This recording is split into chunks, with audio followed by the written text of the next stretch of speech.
अस्सलाम वालेकुम नाज़रीन कराम, मैं हूं आपका होस्ट अयाज अहमद। नाज़रीन कराम, केपीके के लोग पूरा केपीके क्लीन स्वीप करने के बाद आज असेंबली पहुंचे हैं। आज अरकान ने हलफ उठाया है और पाकिस्तान के अंदर एक ऐसी तारीख रकम की है जिसकी मिसाल पहले कभी नहीं मिलती। और अली अमीन गंडापुर ने आज एक वाज़िया और खुला पैगाम दिया। इमरान खान के साथ खड़े रहने का उन्होंने एक मरतबा फिर ऐलान कर दिया है। और दूसरे नंबर पे MQM की पहले एक ऑडियो लीक हुई थी और एक दूसरी भी हो गई है। और आप यकीन करें कि हालात उस तरफ जा रहे हैं कि ये अपनी बातों के ऊपर खड़े नहीं हो सकेंगे। और आखिर में आपको यह भी बताऊंगा कि एक आलमी रेटिंग एजेंसी ने पाकिस्तान के इलेक्शन के ऊपर एक इंतहाई अहम बयान दे दिया है। सबसे पहले नंबर पे मैं आपको एक तस्वीर दिखाना चाहूंगा। वो तस्वीर देखकर आपने ये अंदाजा लगाना है, बल्कि कमेंट बॉक्स के अंदर बताना है कि जमहूरी माशरों के अंदर असेंबली के अजलास किस तरीके से होते हैं। ये एक तस्वीर है, इसमें आप देख सकते हैं। पहली तस्वीर है पंजाब असेंबली की। जब पंजाब असेंबली के अंदर इजलास हुआ तो हजारों की तादाद में बाहर पुलिस लगा दी गई सिक्योरिटी के नाम पे। असल में मियां असलम इकबाल को गिरफ्तार करना मकसूद था और हर तरफ चारों तरफ पुलिस ही पुलिस थी। पाकिस्तान तहरीक इंसाफ के अरकान को अंदर भी नहीं जाने दिया गया। जिस वक्त उन्होंने इजलास का बायकॉट किया तो उसी वक्त वजीर आला के लिए वोटिंग भी करवा दी गई। और दूसरी तरफ नीचे आप देख सकते हैं, ये केपीके की असेंबली है जहां पर आज आम आवाम गई है। गैलरियों में आवाम ही आवाम थी। वहां पर लोगों ने नारे लगाए हैं। केपीके से पाकिस्तान तहरीक इंसाफ ने क्लीन स्वीप किया है। और जो पाकिस्तान के अंदर केपीके में ये तारीख पाकिस्तान तहरीक इंसाफ ने रकम कर दी है, इसकी मिसाल पाकिस्तान की तारीख में पहले कभी नहीं मिलती। सबसे पहले जब इमरान खान इस सूबे के अंदर आया तो इस सूबे की आवाम ने इमरान खान को सादा अक्सरियत दी। दूसरी मरतबा इमरान खान आया तो इस सूबे की आवाम ने इमरान खान को 2/3 अक्सरियत दी। और जब 2024 का इलेक्शन आया तो इस सूबे की आवाम ने नीचे से लेकर ऊपर तक क्लीन स्वीप किया। हर तरफ इमरान खान और इमरान खान था। पेशावर की नशिस्तों के ऊपर धांधली नहीं बल्कि धांधला फेरा गया और वो नशिस्तें पाकिस्तान तहरीक इंसाफ से ली गई, बिल्कुल उसी तरीके से जिस तरीके से कराची से ली गई। तो ये आप दो तस्वीर देख सकते हैं, एक पंजाब असेंबली की है और एक केपीके की असेंबली की है। अब आपने कमेंट बॉक्स के अंदर ये बताना है कि कौन सा इजलास आपको अच्छा लगा है, कौन सा इजलास जमहूरी मुआशरे की अक्कासी करता है। आगे आजे अली अमीन गंडापुर आज जब केपीके असेंबली के अंदर आए तो उन्होंने पाकिस्तान तहरीक इंसाफ का झंडा जो है वो अपने गले के अंदर पहन रखा था। और जिस वक्त वो असेंबली के अंदर आए तो तहरीक इंसाफ का झंडा उन्होंने अपने गले में पहन रखा था।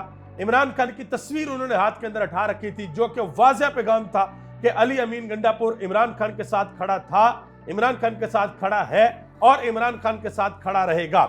और उन्होंने आज एक तारीख रकम की है। आम आवाम को किसी किस्म का कोई मसला नहीं था, सब गैलरियों के अंदर आए हैं। जो ओपोनेंट थे किसी को पुलिस ने गिरफ्तार नहीं किया।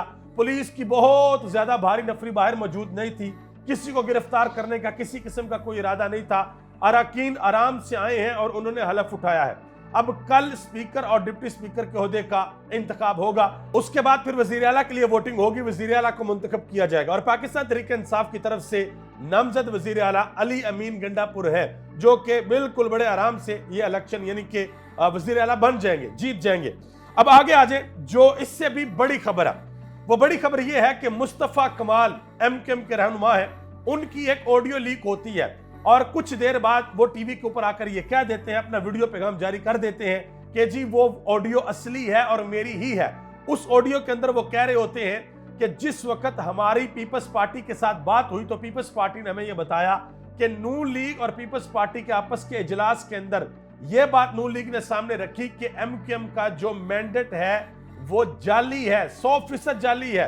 तो मुस्तफा कमाल कह रहे हैं कि ये कोई बड़ी बात नहीं है, मतलब मैंडेट तो जाली है, सबको पता है। MQM का भी जाली है, PP का भी जाली है, नून लीग का भी जाली है। अब इससे बड़ी ऑडियो सामने आ गई है, वो है कामरान टेसोरी साहब, जो कि कराची के गवर्नर भी हैं।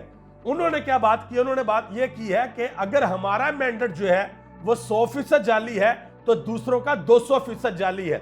अब ये आप सबको पता लग जाना चाहिए कि किस तरीके से जाली मैंडेट पाकिस्तान मुस्लिम लीग नून के पास है, पीपल्स पार्टी के पास है और MQM के पास है।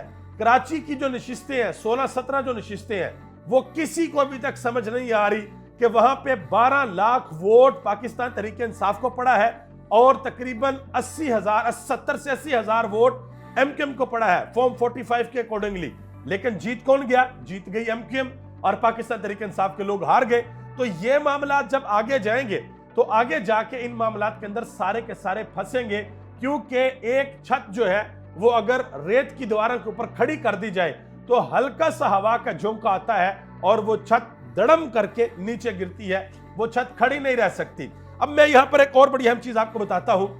20 फरवरी की रात 10 बजे तक पाकिस्तान मुस्लिम लीग नून, ये जराए इस बात का दावा करते हैं कि पाकिस्तान मुस्लिम लीग नून और पीपल्स पार्टी में किसी किस्म का कोई इत्तेफाक राय नहीं था। फिर अचानक 11-12 बजे तीनों पार्टियां, मुस्लिम लीग नून, पीपल्स पार्टी और एमक्यूएम, ये इकट्ठी होती हैं और हुकूमत बनाने का ऐलान करती हैं। अब हुआ क्या था? हुआ यह था कि पाकिस्तान मुस्लिम लीग नून को और पाकिस्तान पीपल्स पार्टी को, इन दोनों को बुलाया गया और यह कहा गया कि अगर आप लोगों ने हुकूमत नहीं बनानी तो सबसे पहले आपके सामने आप लोगों के असल नंबर रखे जाएंगे। जो असल मैंडेट आपको पाकिस्तान की आवाम ने दिया है वो आपको बताया जाएगा। तो वो मैंडेट, जो असली सीटें थी इनकी, जो ये वाकई जीते हुए हैं, वो सामने रखी गई। तो वो वही 20 से 25 सीटें पाकिस्तान मुस्लिम लीग नून की, थोड़ी सी सीटें पीपल्स पार्टी की, और पाकिस्तान तहरीक इंसाफ 180 का नंबर क्रॉस कर रही थी। और फिर इनको डर तो यही है कि अगर हम मिलकर ना बैठे, बंदर बांट ना हुई, तो फिर इमरान खान आ जाएगा, और इमरान खान आ गया तो हमारा क्या बनेगा, जो इन्होंने इमरान खान के साथ पिछले 2 साल के अंदर किया है। तो फिर इन्होंने फैसला किया कि हाँ भाई, हमें मिलकर बैठना चाहिए और हमें हुकूमत बनानी चाहिए। अब लड़ाई इस बात की है कि एमक्यूएम ये चाहती है कि गवर्नर हमारा ही रहेगा कराची के अंदर, और पीपल्स पार्टी कहती है कि नहीं, गवर्नर हमारा आएगा। तो पीपल्स पार्टी और एमक्यूएम की इस बात के ऊपर लड़ाई है। इसी बात के ऊपर 2 ऑडियो अभी तक लीक हो चुकी हैं। याद रखिएगा, एक मेरी बात याद रखिएगा, मैं बार बार अपनी वीडियोस के अंदर ये बात कहता हूं, इलेक्शन में धांधली कर ली, इमरान खान के ऊपर केसेस कर लिए, कुछ भी कर लिया, लेकिन वो लोग जो प्रोविंस असेंबली के अंदर जा रहे हैं या जो नेशनल असेंबली के अंदर जाएंगे, उन्होंने कुरानी आयात और कलमा तैयबा के साए तले हलफ उठाना है। वो हलफ उनको पता है कि सच्चा है या झूठा है, वो उनको पता है कि ईमानदारी का है या बेईमानी का। और याद रखिएगा, बेईमानी के अंदर, 2 नंबरी के अंदर, फ्रॉड के अंदर किसी भी सूरत कभी भी अल्लाह की बरकत शामिल नहीं होती। क्यों? क्योंकि आप लोगों से तो सब कुछ छुपा सकते हैं, लेकिन अल्लाह की जात से कुछ भी नहीं छुपा सकते। वो सब कुछ जानता है कि कहां कहां पर 2 नंबरी होती है और कहां कहां पर क्या क्या किया जाता है। आलमी एजेंसी है, रेटिंग एजेंसी है जिसका नाम है मोडिस, उसने पाकिस्तान के इलेक्शन को मुतनाज़ा करार दे दिया है कि पाकिस्तान के इलेक्शन साफ और शफाफ नहीं हुए, ये मुतनाज़ा इलेक्शन है। इससे कबल यूरोपीय यूनियन ने, इससे कबल अमेरिका के अंदर, उनके भी हाउस के अंदर ये बात पहुंच चुकी है कि भाई पाकिस्तान की हुकूमत को उस वक्त तक तस्लीम नहीं करना चाहिए जब तक धांधली जो हुई है इसके ऊपर तहकीकात नहीं हो जाती। ये सारे के सारे मामला सामने आ रहे हैं। मुस्तफा नवाज खोखर ने एक बड़ी अहम बात की है। उन्होंने कहा जी, इंग्लिश की एक कहावत है, अंग्रेजी जुबान की एक कहावत है कि dirty election can not produce a clean parliament, कि जो गंदे इलेक्शन होते हैं ना, उससे कभी भी एक साफ सुथरी पार्लियामेंट नहीं बनती। उन्होंने कहा कि ये जो इस मुहावरे में जो डर्टी लफ्ज है ना, ये डर्टी लफ्ज की तौहीन है जो पाकिस्तान के अंदर इलेक्शन हुए हैं। इतना धांधला पाकिस्तान के अंदर फेरा गया है, तो आप इससे खुद अंदाजा लगा ले कि कितनी देर ये बैसाखियों के साथ एक छत खड़ी रहेगी। और हबीब अकरम ने एक बड़ी अहम बात की है। उन्होंने कहा जी, ये पाकिस्तान नहीं बल्कि बरसगीर की तारीख का पहला वाकया है कि किसी जमात का सरबरा सजा याफ्ता होकर जेल के अंदर है, जमात का पूरा शराजा बखेर दिया गया, इंतखाबी निशान छीन लिया गया। लेकिन जब इलेक्शन हुआ, जिस वक्त इलेक्शन हुआ, जो कोई खड़ा हुआ, हर तरफ से रोकने की कोशिश की गई, लेकिन फिर भी अवाम ने वोट उसी पार्टी को डाले हैं। उन्होंने यह भी कहा कि लोगों को यह लगता है कि कैद में इमरान खान है, असल में सब लोग अपने अपने ज़मीर के कैदी हैं, सिर्फ एक ही बंदा आज़ाद है और वो है इमरान खान। अब आखिर में मैं एक चीज़ आपको बताने लगा हूं, ये ज़रा आप देखिएगा। ये पाकिस्तान तहरीक इंसाफ ने अपने सोशल मीडिया के ऊपर ये नंबर जारी किए हैं और उन्होंने कहा जी, ये इलेक्शन कमीशन ऑफ पाकिस्तान का जो उनके जो मैथमेटिक्स है ना, वो ज़रा थोड़ी इस तरह की है। उनका हिसाब था इस तरह का कि NA 263 कोयटा का ये हल्का है, वहां पे पाकिस्तान तहरीक इंसाफ का कैंडिडेट थे सलार खान काकड़, नौजवान रहनुमा है। उन्होंने 31,880 वोट लिए।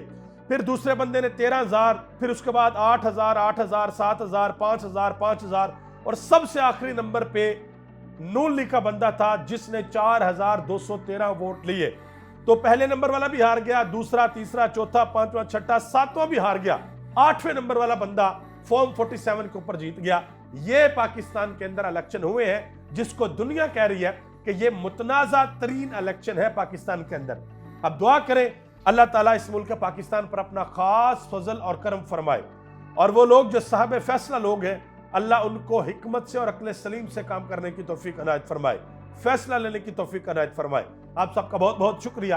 पाकिस्तान जिंदाबाद, पाकिस्तान की आवाम और पाकिस्तान के इदारे पाइंदाबाद।